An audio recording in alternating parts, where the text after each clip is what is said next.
नसा छुट्याएर ब्लेडले काटेँ अनि यसरी ब्लेडले काटेँ अनि त्यसपछि यहाँबाट रड छिराएँ अनि रड निकालेँ अनि त्यसपछि यस्तै गरेर गएर फेरि यहाँ लगेर यो रड छिराएर अनि रड मोडेँ अनि त्यसपछि त्यहाँ बसेँ अनि त्यसपछि त्यो रगतैसितको लिए मागपत्र मैले जेलरलाई बुझाएँ।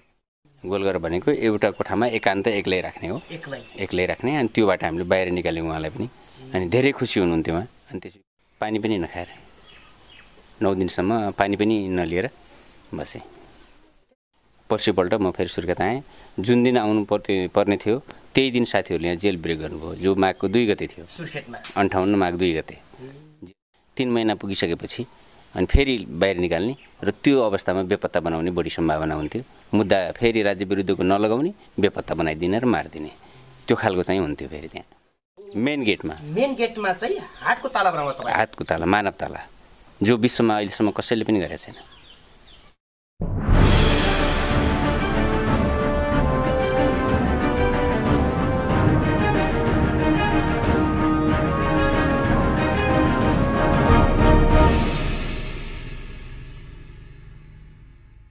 सर, यहाँले हाम्रो टप नेपाल टिममा स्वागत छ। धन्यवाद।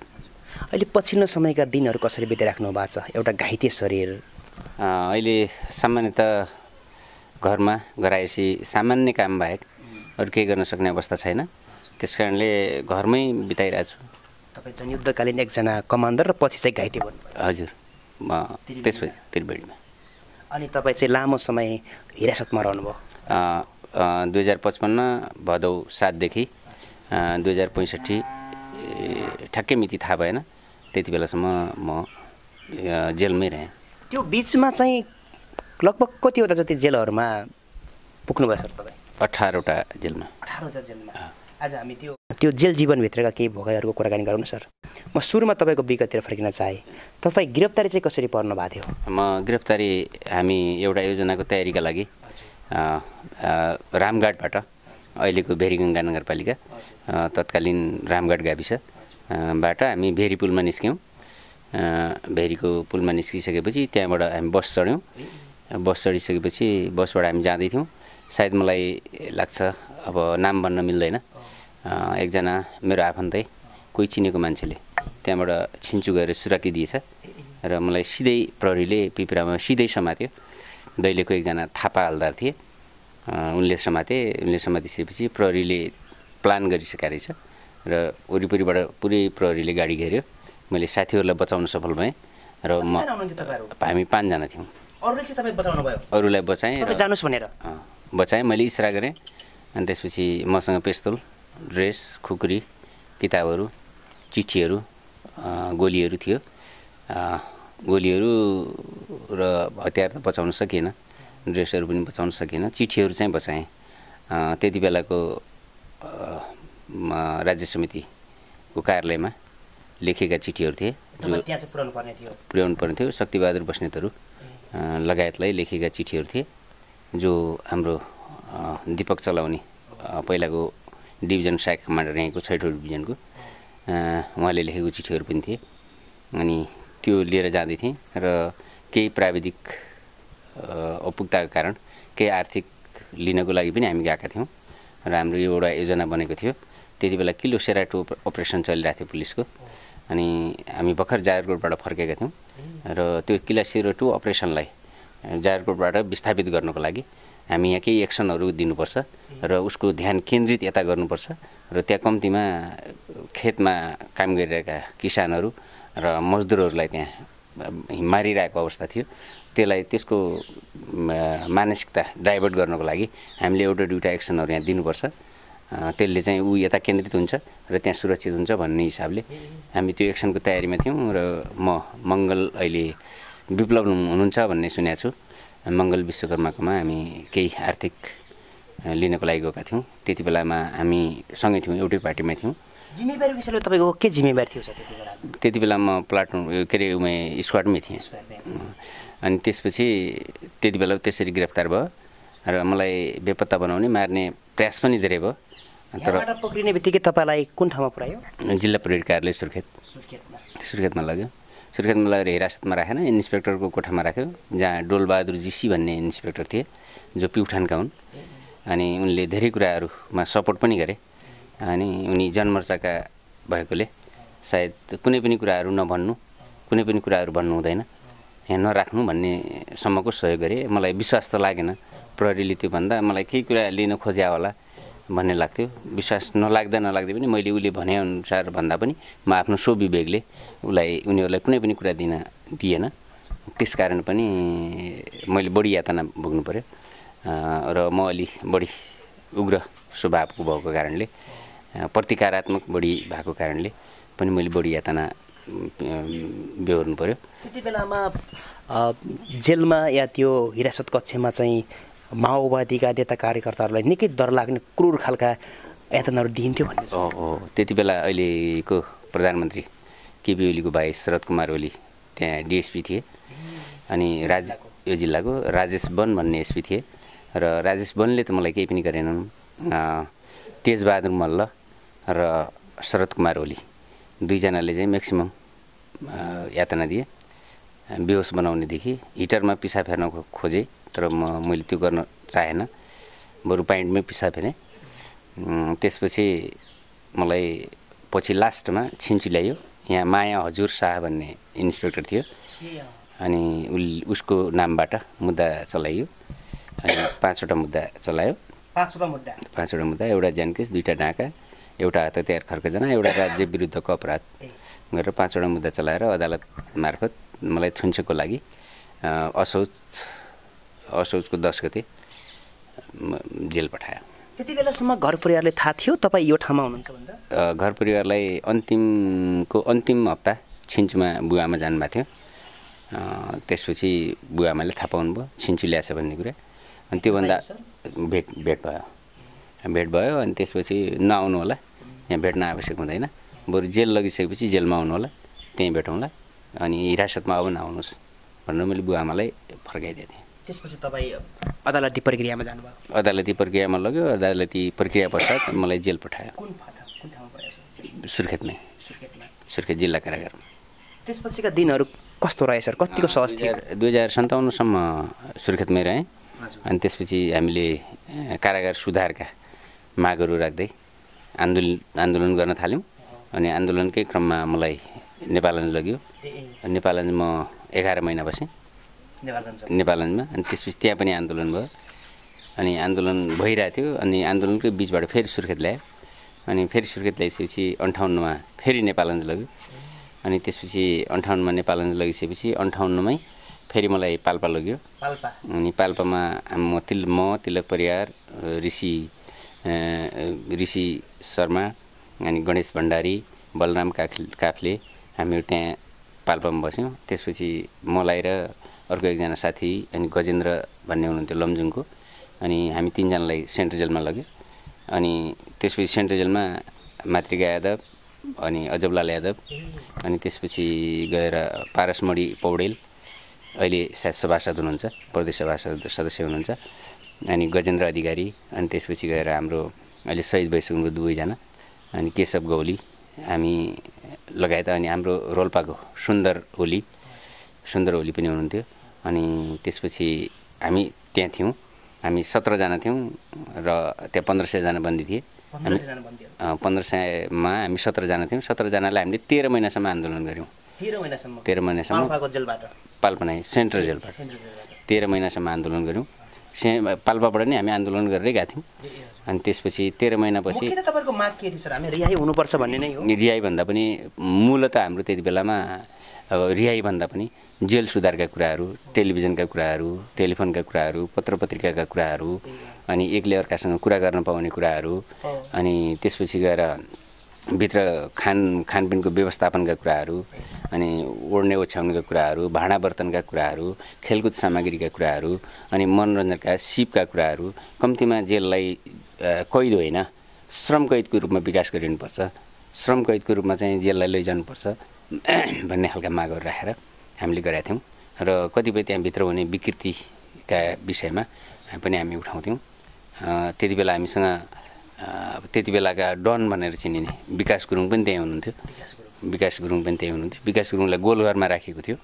अनि गोलघरबाट विकास गुरुङलाई हामीले बाहिर निकाल्यौँ। गोलघर भनेको एउटा कोठामा एकान्त एक्लै राख्ने हो, एक्लै राख्ने। अनि त्योबाट हामीले बाहिर निकाल्यौँ उहाँलाई पनि। अनि धेरै खुसी हुनुहुन्थ्यो उहाँ। अनि त्यसपछि कोही बन्दीहरूसँग हामी बोल्न पाउँदैन थियौँ।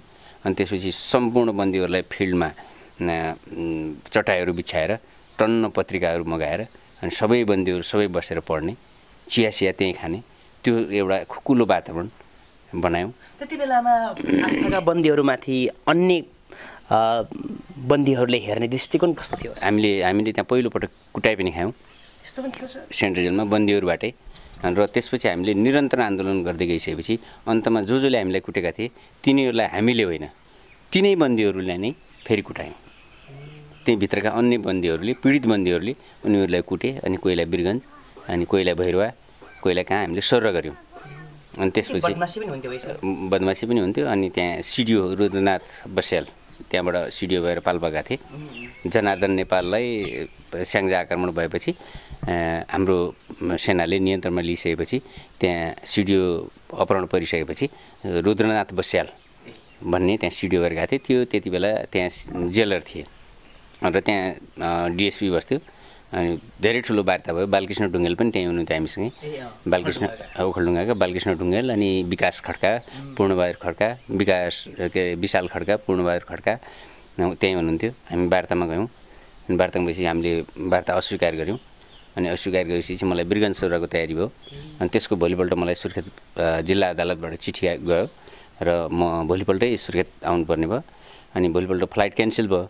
अनि त्यसपछि पर्सिपल्ट म फेरि सुर्खेत आएँ।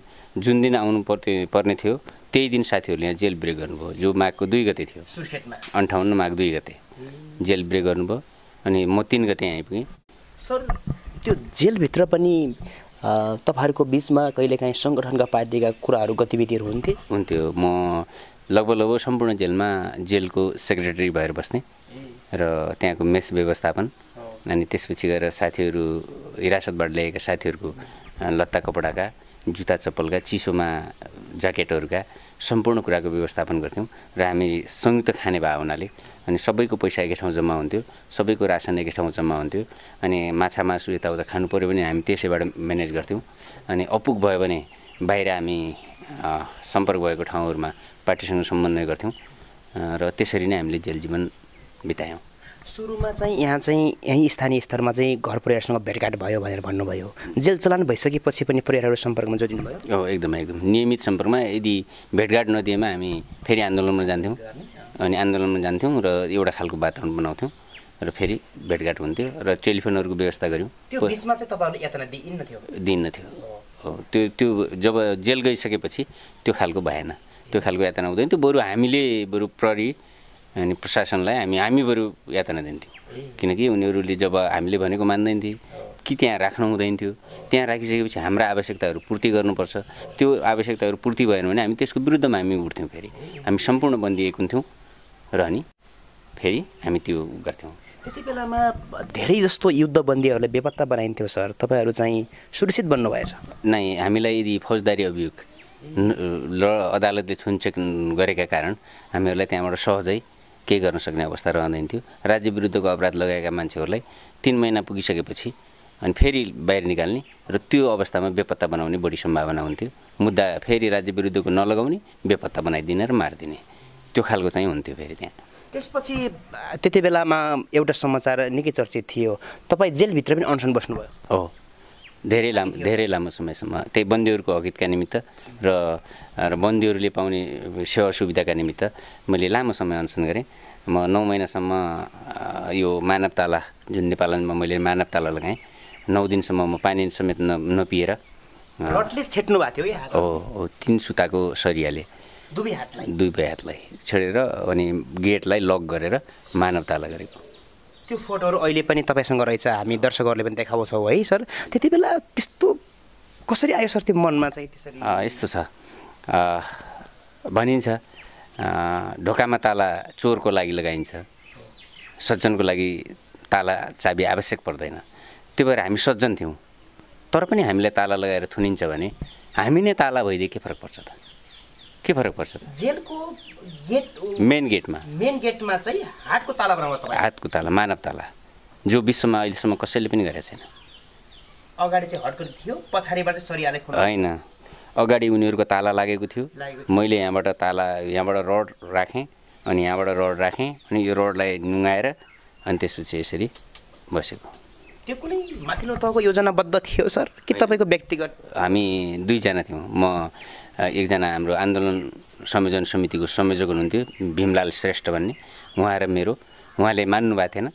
अनि मैले पछि यहाँ रस्सीले बाँधेर नसा छुट्याएर ब्लेडले काटेँ अनि यसरी ब्लेडले काटेँ अनि त्यसपछि यहाँबाट रड छिराएँ अनि रड निकालेँ अनि त्यसपछि यस्तै गरेर गएर फेरि यहाँ लगेर यो रड छिराएर अनि रड मोडेँ अनि त्यसपछि त्यहाँ बसेँ। अनि त्यसपछि त्यो रगतैसितको मागपत्र मैले जेलरलाई बुझाएँ। जेलरले बुझ्न मानेको थिएन अनि त्यसपछि जबरजस्ती बुझाएँ अनि त्यसपछि रगतैसँग बुझाएँ अनि बुझाइसकेपछि अनि पछि 9 दिनसम्म त्यो भयो। अनि 9 दिन पछाडि पानी पनि नखाएर 9 दिनसम्म पानी पनि नलिएर बसेँ। त्यति बेलामा तपाईँको पार्टी सत्तामा आइपुगेको थियो? त्यति बेलामा अध्यक्ष कमरेड प्रधानमन्त्री हुनुहुन्थ्यो अनि बाबुराम भट्टराई अर्थमन्त्री हुनुहुन्थ्यो। त्यति बेलामा कृष्णबहादुर महरा अध्यक्ष कमरेडले पनि फोन गर्नुभएको थियो, यो नगरिदिनुहोस्, यो गर्न अहिले छैन, सहज अवस्था अझै बनिसकेको छैन, यो नगरिदिनुहोस्, हामी कुनै पनि हालतमा यी समस्याहरू समाधान गर्छौँ, यो नगरिदिनुहोस् भन्ने अनुरोध गरिसकेपछि र त्यहाँ महराजी पुगेपछि अनि त्यसपछि मैले मानवतालाई खोल्न अनुमति दिएँ। सर त्यति बेला हिजोका तपाईँको त्यो जनयुद्ध लडेका नेताहरू सत्तामा आइपुग्नु भएको थियो, यता खुल्ला राजनीतिकमा आइपुग्नु भएको थियो नेताहरू, पार्टीले शान्ति प्रक्रियामा पाइला टेकिसकेको थियो। तपाईँहरू चाहिँ युद्धबन्दीहरू जो 2055 सालमा गिरफ्तारी पर्नु भएको थियो, जेलभित्र चाहिँ त्यसरी बसिराख्नु भएको थियो, त्यसरी आफ्नो माग उठाइराख्नु भएको थियो, कहिलेकाहीँ मनमा केही कुराहरू खेल्थ्यो सर त्यो बिचमा? नै यस्तो लाग्छ, त्यति बेला मलाई पनि के लाग्थ्यो भने किन नगरेको होला भन्ने त एकातिर लाग्थ्यो। 63को जनआन्दोलन पश्चात धेरैजना युद्धबन्दीहरू रिहाई हुनुभयो तर तपाईँहरू चाहिँ छुट्नु भएन। नै किन नगरेको होला भन्ने त लाग्थ्यो र फेरि अर्को कुरा के लाग्थ्यो भने यत्रो सेना छ, यत्रो हतियारहरू छन्, यो व्यवस्थापन गर्नै जटिल छ, यो व्यवस्थापन नहुने बेलासम्म सायद हाम्रो केही हुँदैन होला।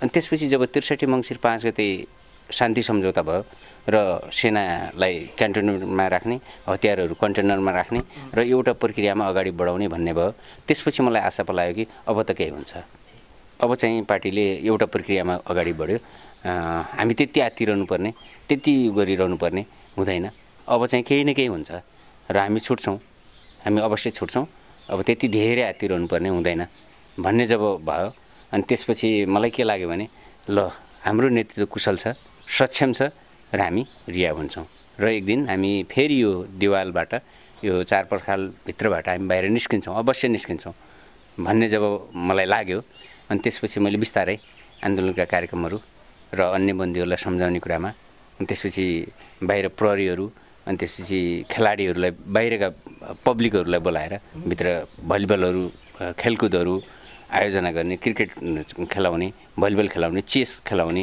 अनि त्यसपछि त्योभित्र रमाउने, त्यही दुनियाँभित्र रमाउने खालका कार्यक्रमहरू गऱ्यौँ र जे होस् एउटा खालको बाहिरको सम्बन्ध जोड्दै गयौँ किनकि हामी त भोलि गएर सोसियल हुनु नै थियो, सामाजिक बन्नु नै थियो। हिजोको प्रक्रियालाई एक ठाउँमा हामीले विश्राम गरिसकेका थियौँ भने हामी सामाजिक त बन्नु थियो नि त, त्यसका निम्ति हामी बाहिरको सम्बन्ध जोड्न बढी प्रयत्न गऱ्यौँ। प्रहरीहरू आउने, सेनाहरू आउने होइन, हामी भित्रै भलिबल खेल्ने, पुरस्कारहरू वितरण गर्ने, खसी बाजी राख्ने अनि 1000, 2000, 3000 का पुरस्कारहरू राख्ने अनि त्यसरी पनि हामीले त्यो खालको प्रक्रियामा अगाडि बढ्यौँ। सर तपाईँ माओवादीको नाममा चाहिँ गिरफ्तारी पर्नुभयो, त्यो पर्खालको भित्र हुनुहुन्थ्यो, बाहिर सुरक्षा घेरा थियो, काँडेतार थियो, बाहिरको संसार के हुँदैछ त्यति थाहा हुने थिएन। जुन बेला तपाईँलाई मेरो पार्टीले हतियार बिसाउँदैछ, शान्ति प्रक्रियामा अवतरण हुँदैछ भन्ने पहिलो खबर पाउनुभयो नि, त्यो दिन सम्झनुहुन्छ तपाईँको मनमा चाहिँ कस्तो कुराहरू खेल्यो? मलाई के लाग्यो भने कतै पार्टीले अन्तै मोड लिन खोजेको त होइन, कतै साँच्चीकै ती योद्धाहरू, साँच्चीकै ती शहीद परिवारहरू, साँच्चीकै ती घाइते अपाङ्गहरू, साँच्चीकै ती बन्दीहरूलाई कतै ठगिँदै होइन, कतै धोका दिँदै त छैन भन्ने पनि लाग्यो।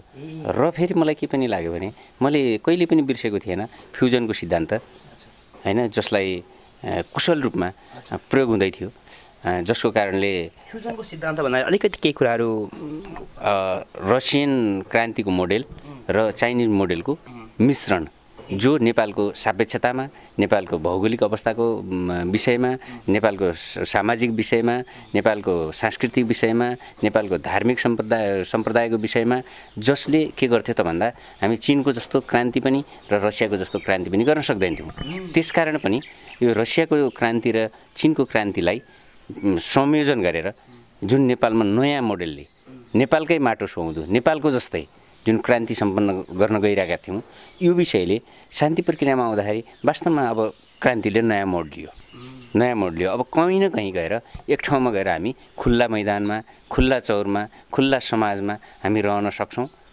त्यसकारण पनि हामी अहिले आत्तिरहनु पर्ने, त्यति ठुलो अप्ठ्यारो गर्यो, त्यति ठुलो पार्टीले धोका दिइसक्यो भन्नुपर्नेमा हामी छैनौँ भन्ने मलाई लाग्थ्यो।